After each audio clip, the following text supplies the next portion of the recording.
नमस्कार दोस्तों, आप सभी का स्वागत है आपके अपने YouTube channel agriculture by Ranwa sir पर।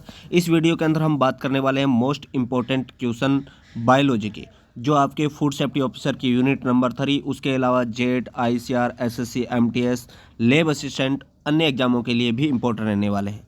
दोस्तों, वीडियो शुरू करने से पहले अगर आपने यूट्यूब चैनल को सब्सक्राइब नहीं करने किया है तो सब्सक्राइब कर दे, बेल आइकन को प्रेस कर दे ताकि आने वाले वीडियो का नोटिफिकेशन आपको मिल सके। तो चलिए दोस्तों, शुरू करते हैं। पहला क्वेश्चन आपकी स्क्रीन के सामने, हमारे शरीर में कार्बोहाइड्रेट किस रूप में स्टोर होता है, यानी कि हमारी बॉडी के अंदर कार्बोहाइड्रेट होता है वो किस रूप में स्टोर होता है। आपके पास ऑप्शन है ग्लूकोज, ग्लाइकोजन, स्टार्च और इंसुलिन। कि हमारे शरीर में, या हम कह सकते हैं जंतु होते हैं, जंतुओं के शरीर में जो कार्बोहाइड्रेट होता है वो किस रूप में स्टोर रहता है, इस बात को आपको बताना है। तो पहले अगर बात करें, पहले क्वेश्चन के जवाब को जान लेते हैं। सबसे पहली बात करें तो इसका जवाब क्या हो जाएगा, ग्लाइकोजन हो जाएगा। तो यानी कि जंतुओं में या मनुष्य के शरीर में कार्बोहाइड्रेट होता है वो किस रूप में स्टोर रहता है, ग्लाइकोजन के रूप में स्टोर रहता है। उसके अलावा बात करें अन्य, इसका उत्तर क्या हो जाएगा, ग्लाइकोजन हो जाएगा। उसके अलावा बात करें ग्लूकोज के बारे में, आपको याद रखना है ग्लूकोज सबसे सरल कार्बोहाइड्रेट होता है। ग्लूकोज क्या होता है, सबसे सरल कार्बोहाइड्रेट होता है। और ग्लूकोज शर्करा होती है, ग्लूकोज कार्बोहाइड्रेट होता है वो किस में पाया जाता है, अंगूर में पाया जाता है। इस कारण ग्लूकोज को अंगूर शर्करा भी कहा जाता है, यानी कि ग्रेप शुगर भी कहा जाता है। उसके अलावा बात करें स्टार्च, स्टार्च के बारे में याद रखना है, जितने भी प्लांट्स होते हैं यानी जो पादप होते हैं, पादपों के अंदर फूड स्टोर होता है वो किस रूप में होता है, स्टार्च के रूप में होता है, स्टार्च या मंड के रूप में होता है। उसके अलावा बात करें इंसुलिन की, तो इंसुलिन दोस्तों एक यानी कि हार्मोन है। इंसुलिन एक हार्मोन होता है और इस इंसुलिन का काम क्या होता है, ये इंसुलिन की अगर बात करें दोस्तों, काम क्या होता है, ये ग्लूकोज को ग्लाइकोजन में चेंज करता है। यानी कि इंसुलिन होता है वो क्या है, ग्लूकोज को ग्लाइकोजन में बदलने का काम है वो कौन सा हार्मोन करता है, इंसुलिन करता है दोस्तों। तो यहाँ पर आपको अच्छी तरीके से समझ में आ गया होगा। नेक्स्ट क्वेश्चन पर बात करते हैं। क्वेश्चन नंबर 2, एक ग्लूकोज का मॉलिक्यूल होता है या एक ग्लूकोज का अणु होता है, उसके ऑक्सीकरण यानी ब्रेक डाउन होने से या उसके टूटने से कितनी ऊर्जा मिलती है हमें। यानी कि ग्लूकोज का एक मॉलिक्यूल या अणु क्या है, ऑक्सीकृत होता है तो उससे हमें कितनी एनर्जी मिलती है, ऊर्जा मिलती है। एक नंबर ऑप्शन है 4.1 kilo calorie, B number option है 9.1 kilo calorie, C number option है 4.0 कैलोरी और डी नंबर ऑप्शन है 2.6 किलो कैलोरी। दोस्तों अगर बात करें ग्लूकोज का, जब यानी कि एक अणु या मॉलिक्यूल ब्रेक डाउन होता है तो उससे हमें क्या है 4.1 किलो कैलोरी एनर्जी प्राप्त होती है। तो ये तो हो गया इसका उत्तर, यानी कि ग्लूकोज के एक मॉलिक्यूल के ब्रेक डाउन होने से हमें कितनी एनर्जी मिलती है, 4.1 किलो कैलोरी एनर्जी मिलती है।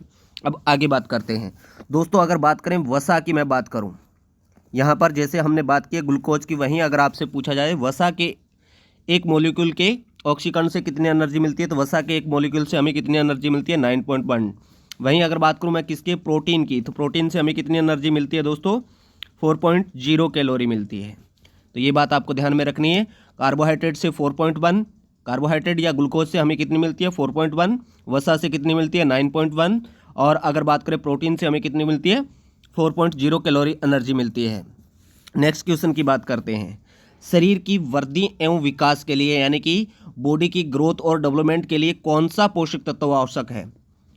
अगर बात करें दोस्तों, कार्बोहाइड्रेट पहला ऑप्शन, दूसरा वसा, तीसरा प्रोटीन और चौथा विटामिन। तो अगर बात करूं यहाँ पर, इसका उत्तर क्या होगा, जो हमारी बॉडी की ग्रोथ करता है, जो हमारी बॉडी को डेवलपमेंट करता है वो कौन सा होता है, प्रोटीन होता है। तो हमारी बॉडी की ग्रोथ और डेवलपमेंट के लिए कौन सा जरूरी है, प्रोटीन। वृद्धि और विकास के लिए जरूरी कौन सा होता है, प्रोटीन होता है।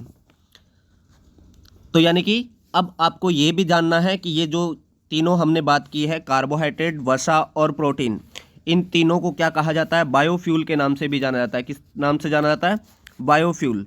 क्योंकि ये हमारी तीनों ही क्या है, हमारी बॉडी को क्या है, जरूरी होते हैं। सबसे जरूरी यानी कि कार्बोहाइड्रेट, वसा और प्रोटीन होते हैं, क्योंकि कार्बोहाइड्रेट और वसा का मुख्य काम होता है वो एनर्जी देना होता है, जबकि प्रोटीन की बात करें इसका काम होता है वृद्धि और विकास। तो हमारी पूरी बॉडी को चलाने का काम है वो कौन करते हैं, कार्बोहाइड्रेट, वसा और प्रोटीन करते हैं। इस कारण इन्हें बायोफ्यूल या जैव ईंधन कहा जाता है। जिस प्रकार एक बाइक के अंदर यानी पेट्रोल डीजल काम करते हैं, वैसे हमारी बॉडी के अंदर कार्बोहाइड्रेट, वसा और प्रोटीन काम करते हैं। इस कारण इन तीनों को बायोफ्यूल या जैव ईंधन के नाम से जाना जाता है। नेक्स्ट बात करते हैं दोस्तों। नेक्स्ट क्वेश्चन है, प्रोटीन की बेसिक यूनिट क्या होती है, यानी कि जैसे अगर बात करूं मैं दोस्तों, अपने हमारे शरीर की जो बेसिक यूनिट होती है वो क्या होती है, सेल होती है, कोशिका होती है।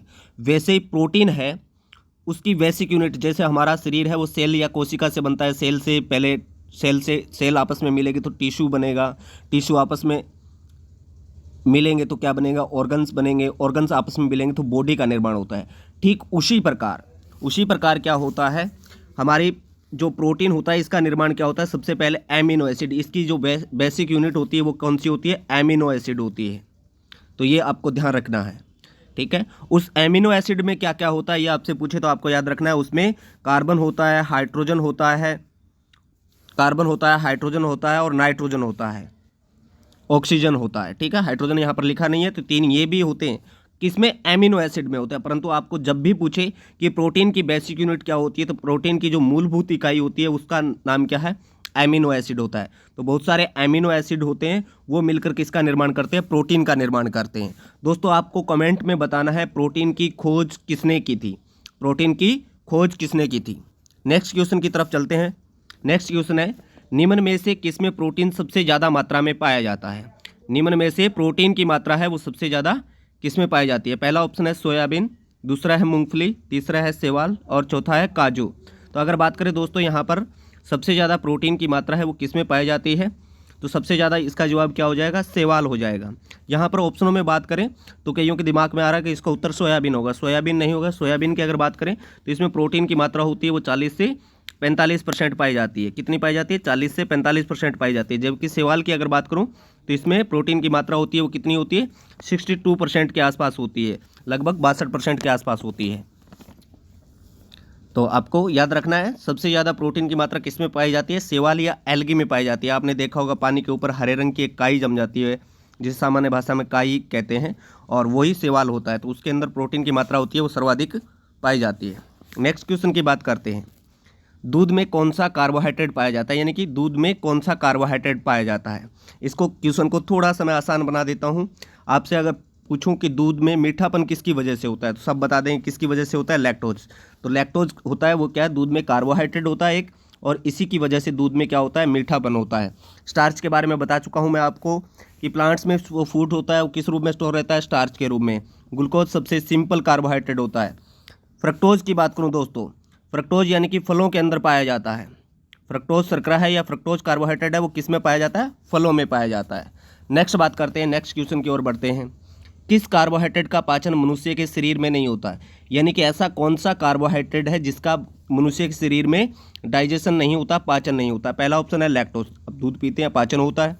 स्टार्च, तो मैंने कहा प्लांट्स के अंदर, प्लांट्स तो सारे ही खाते हैं हम, जैसे गेहूँ है, आलू है, केला है, ये खाते हैं, तो इनका पाचन तो हमारी बॉडी में होता है। उसके अलावा बात करें ग्लूकोज, ग्लूकोज अंगूर खाओगे तो पाचन होगा ना, तो ग्लूकोज का भी पाचन होता है। बच गया कौन सा, सेलुलोज, तो इसका उत्तर क्या हो जाएगा, सेलुलोज। सेलुलोज है, इसका मनुष्य के शरीर में डाइजेशन नहीं होता है, पाचन नहीं होता है।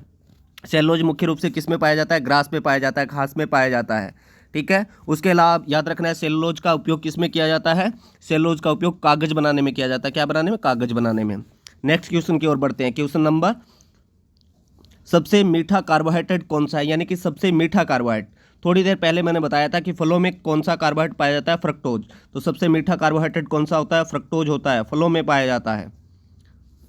तो फ्रक्टोज शर्करा होती है वो सबसे मीठी शर्करा होती है, या हम कह सकते हैं सबसे मीठा कार्बोहाइड्रेट होता है वो कौन सा होता है, फ्रक्टोज होता है। नेक्स्ट क्वेश्चन की ओर बढ़ते हैं।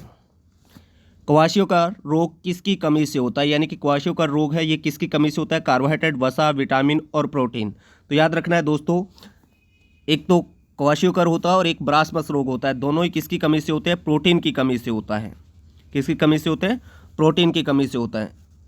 दोस्तों अगर वीडियो आपको अच्छा लग रहा है तो लाइक करना न भूलें। नेक्स्ट क्वेश्चन की बात करते हैं, इंसुलिन क्या है। इंसुलिन क्या है, कार्बोहाइड्रेट, वसा, विटामिन और प्रोटीन। अब देखो पहले अपने इंसुलिन आया था, मैंने बताया था कि हार्मोन है, परंतु यहाँ पर हार्मोन ऑप्शन में नहीं है। तो याद रखना दोस्तों, इंसुलिन है वो एक क्या है, प्रोटीन है। इंसुलिन है वो क्या है, एक प्रोटीन है। इंसुलिन क्या है, प्रोटीन है। इंसुलिन, इसका जवाब क्या हो जाएगा, प्रोटीन हो जाएगा।